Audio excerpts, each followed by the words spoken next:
up, everybody? This is Nomadics, and as promised, I'm coming at you with a Golem deck today. So in the last video, I asked you what you wanted to see, whether it's Icelings or Golem.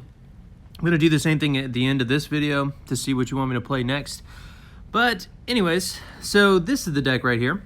Golem has a relatively low cooldown, so 27 seconds, which means you're almost always going to be able to get some tower damage. Now, the biggest counter, I guess, to Golem is probably Windweaver, but honestly, it's not all that common, and I have to say, Windweaver is one of those cards it's a high-level card. Like, it's not a card that you can just play and get an effect. I have plenty of cards to counter it, and, you know, if need be, I can even drop a hammer on it. I can feather it away so that my Golem can at least get to the tower, stuff like that. So I do have answers for it, but it's probably the biggest counter just because it's so problematic for me to deal with. It also kills the Parry Knight, so it's a really annoying card, in my opinion. Oh, at least for this deck to deal with, since I'm not running Zealots. So speaking of, I'm not running Zealots, and you're probably looking at that as a questionable decision. Instead, I'm running the Gremlin Bomber. Now, Bomber was recently buffed. He got an increased range buff, so he's essentially countering skulls. That's it. That's the only reason why I'm running him. Outside of that, he doesn't really do anything. It takes too long for him to kill anything, and he doesn't really do a whole bunch of tower damage. But if I play Golem, or if I play the Parry Knight and I drop a Gremlin Bomber behind it and they happen to drop skulls simultaneously, I mean, A, I can just prevent the skulls from coming out altogether. B, if they do play them, then Gremlin Bomber kills it in like 3 shots. It's really crazy. So, excuse me. Now, again, we are playing Enchantress in the deck. As I said in the last video, probably the best card in the game right now. Since they nerfed the spikes so you don't get that even trade, and I think because of that it made Enchantress so much stronger. We've also got Wind Force so that we can counter a steal. Also, sometimes you end up in a situation where you have like 100 damage left on a tower or something. You just use your hammer and you need to get some extra damage. Well, then you can feather something in and hopefully kill it. Again, the counter to the steal is important when you're playing Golem Leader, simply because a lot of people are just going to try and steal your Golem the second you play it in the front of the lane. And if they do that, then you have to have a means to counter it. You can't let your own Golem tank all of the shots and stuff. So, moving on, we're running Explosive Archer. Now, we're running Archer instead of Mystic, simply because the Archer is lower cost it's 1 energy less. She's pretty decent, even though her shots are pretty slow. But I think most of the time that you play Mystic, it's just going to get hammered anyway, and looking at this deck, that's what you're going to hammer if I was running it. So by running this, I can kind of mitigate and give myself an extra energy every time I play it. If you want to hammer it, great. If not, cool. I'm going to get value from it either way. Then we're running Parry Knight. I really like Parry Knight, more so now than I did before, simply because so many people are running Iscariot and Jane. I mean, it's almost like they're in every single deck. So almost every single deck is running them, and Parry Knight just shuts it down. And anyways, the last card, which you're probably looking at and you're like, wow, that's kind of questionable. Honestly, these 2 cards are the somewhat questionable cards in the deck, as far as y'all are probably concerned, but they work, okay? So believe me. The reason why I ran Armored Wolves is because, and this was my thought process whenever I was creating the deck. So I'm playing Golem. Most of the time you play a Golem, they're going to counter with Enchantress. And how do you deal with Enchantress for an even trade? So I wanted something that had a decent amount of health, that was low cost, that could get in there and actually kill an Enchantress. So my thought process was, if I drop Golem, I then play Armored Wolves behind to counter the Enchantress that they play, then more than likely they're going to have to play Mystic, and then I can counter with my hammer. So you see, like, the thought process there, that's kind of what you're trying to get at with this deck. So force them into a position where they have to play 8 energy, and you are going to counter with 8 energy, but your leader's still going to be alive. So, and you're going to get that tower damage. Most of the time, they'll play Mystic in a position where you can't hammer that and the tower. So, it's pretty good, in my opinion. I think it works. And again, the wolves kind of make my worst nightmare Windweaver, just because she can shut down so many ways that I want to push. Okay, so we are playing against a automaton leader. Automaton is really, really good. Top tier, I would say. So let's go ahead and see if we can't prevent. Well, it didn't matter. He went ahead and spiked it anyways. Interesting play from my opponent, I would say. We are going to drop this here because we're going to drop Golem in front. And then we are going to drop this. Let's see what he wants to play. So you see we're getting the split push here. That's why I like Bomber, like the Gremlin Bomber, simply because I can almost guarantee get better value than I did just then. So we are going to feather that away. Not exactly sure why he would do that, but okay. All right. Oh, did that kill all of my dogs? It did. How about that? That's really annoying. Okay, well, we're in trouble here. We are definitely in trouble here. Okay, so let's drop this. Let's let that lock on, and then we are gonna split push again. Okay. Let's go ahead and freeze that. He's gonna have to drop something, I think.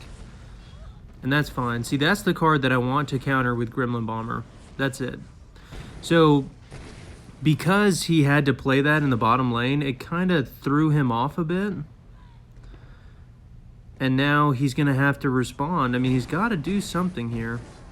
Because I'm pretty sure I'm gonna freeze that. Oh, well, I was gonna do something else there, but it's just not worth it, I don't think. This is... Oh, man. And he got it just in time. Talk about clutch. Okay, that's fine, though. That is absolutely fine. We know he's got spikes. He's probably going to want to spike this. Maybe. Alright, drop this. We are going to play this to the home tower, I think. Okay. And hopefully this does give us our opportunity here. So you see, I was able to essentially just shut down his play. And once he was shut down, there's not really a whole lot he can do. So Feather is breaking that chain where he's getting like infinite damage and it shuts down the tower. And with Feather, I can counter that. So pretty decent. I made some mistakes, like that first split push. The counter on me was brutal, but it is what it is. You know, sometimes shit happens, guys. It happens. So let's jump to the next match, see what we can play against. I have gotten pretty high with this deck, I've got to say. So, playing against the Steel leader. Now, this is why I run Feather, because that deck is quite difficult. Man, what am I supposed to do here? And obviously, Hammer is my last card. Obviously. I mean, come on. Why wouldn't it be, right? Why wouldn't it be, right? Let's go ahead and play this here. Hopefully it'll turn around. Yeah. Pretty sure it's turned around. Maybe not. Okay, we're dropping this here. And drop this here. Oh, man. See, that's the problem, is that it's just not fast enough. It's just not fast enough at all. I did feather that into... that was actually pretty funny. I feathered it. I feathered his enchantress into an explosion, which I find pretty amusing. Okay, thank goodness that I got that off. Yeah, I'm gonna archer here. He's probably gonna try and steal all this. Okay. Oh man, and an enchantress. See, that's what I'm trying to tell y'all. Enchantress is the best card. Best card in the game. Oh my god. Come on, kill it. Okay. Whew. Man, that would have been so brutal. Like, talk about just luck right there. Pure luck. And now that I know he's gotten rid of that, I can adequately defend this. Okay, so let's feather that. Okay. Alright, alright. Definitely gonna have to Grim Bomber that. Not in love with it, but you do what you gotta do. So honestly, pretty even game so far. Let's play this. Okay. Come on.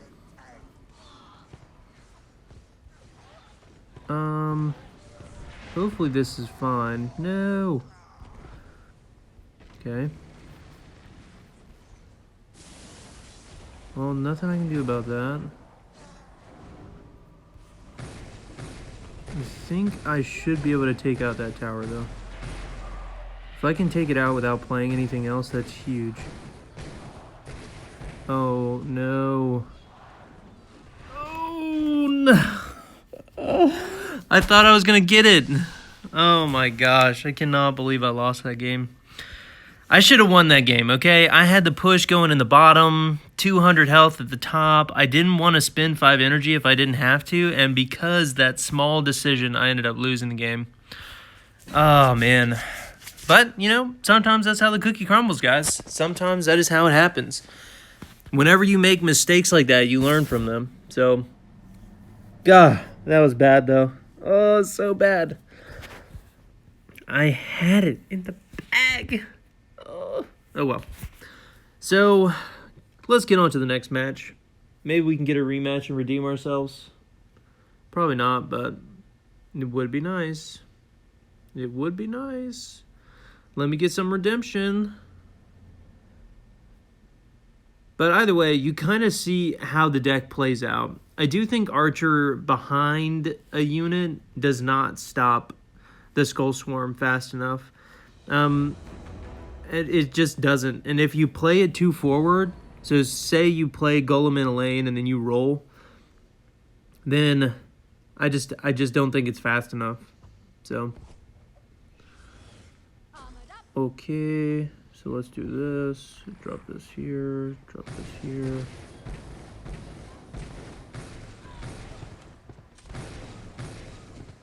Do this.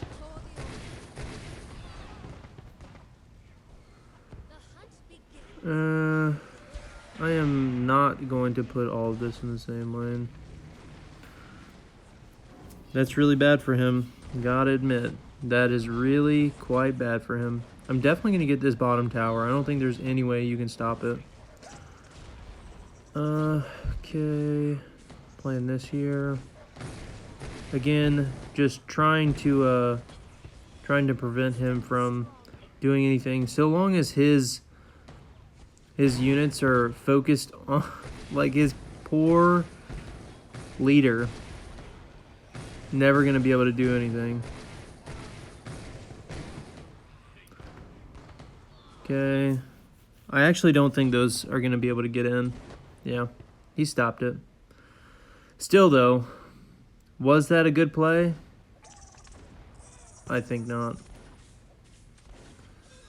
Okay, I'm just going to ignore it. I mean, I don't really care. I do not really care. Okay, so let's do this. Let's play this here. Let's drop this here. And then now we're in a position where he's got to have something. Oh, and he does have something. He's got more than something, I would say. Hopefully that... Yes. Okay. So, yeah, we're fine. That's going to be game right there. And since I did lose a game, you know what? I'll play one for redemption. I'll play one more for redemption. Oh, man.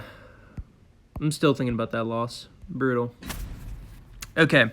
So, I guess it's time for me to say what your options are for the next video. If you don't comment, that's fine. I'll just pick something. But the leftover from the last video was Icelings, so I'm still willing to play Icelings. If you want, I will play a Goliath deck, or I'll play Automaton. So Icelings, Goliath, or Automaton. So hit me up in the comments at the end of this video. Let me know which one you want to see, and I'll be happy to play it. Or build a deck around it, at least. I have an Iceling deck that I'm playing right now. I do not have a Goliath or an Automaton deck, which, I mean, I can get one. I just have to build it, but I just haven't built it yet. So, but I will. I mean, it'd take me probably a day, something like that. Okay, so playing against the Soli. Well, that's not good. I have to cycle. I have to cycle here. Not ideal. He's probably going to try and steal that. Maybe steal both. He really went all in, didn't he?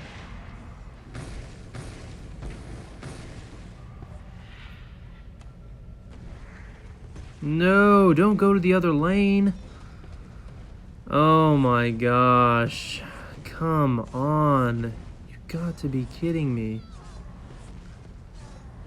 Well, that is so bad for me. Like, bruh. Kill it faster. Okay. Well, what a pickle we're in now. We're in quite the jam. Okay. Now he can just counter with skulls, which is what he's going to do, almost certainly.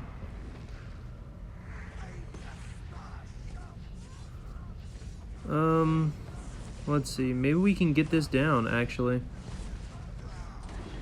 I think he's not going to be able to kill my, yeah. Perfect. Well, turns out it worked. I'm not sure why that turned when it was hitting the tower, but I don't think that that's going to actually kill it, is it? Oh, it did eventually kill it. How about that?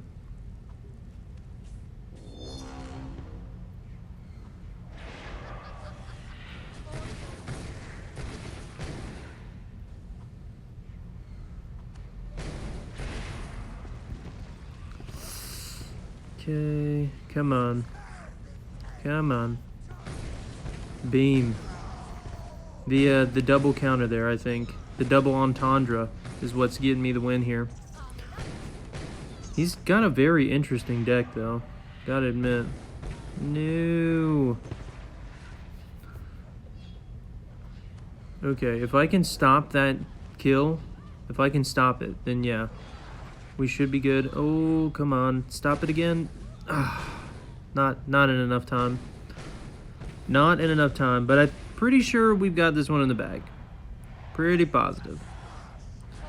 Pretty sure there's not really anything you can do about this. So, yeah, we're just gonna let it go. Anyways, that is the deck in a nutshell. Let's go back and look. I will say, if you do pick Goliath, I will be getting Goliath up to level 4. I have 19,000 essence right now, and I think I told y'all why a couple videos ago, but maybe not. Anyways, I had 2,400 Crimson, and I used all of the Crimson to double up and buy 100,000 credits, and then I basically traded in all of my epics. So if you weren't already aware, trading in your epics is the most value for getting essence. Anyways, I have a bunch of it, so I am going to get Goliath to level 4 in the next video if you do pick Goliath. Now, your options are Goliath, Icelings, or Automaton. So let me know in the comments. I hope you enjoyed the video, even though I did get kind of wrecked one game. That's fine. Y'all take care. Peace.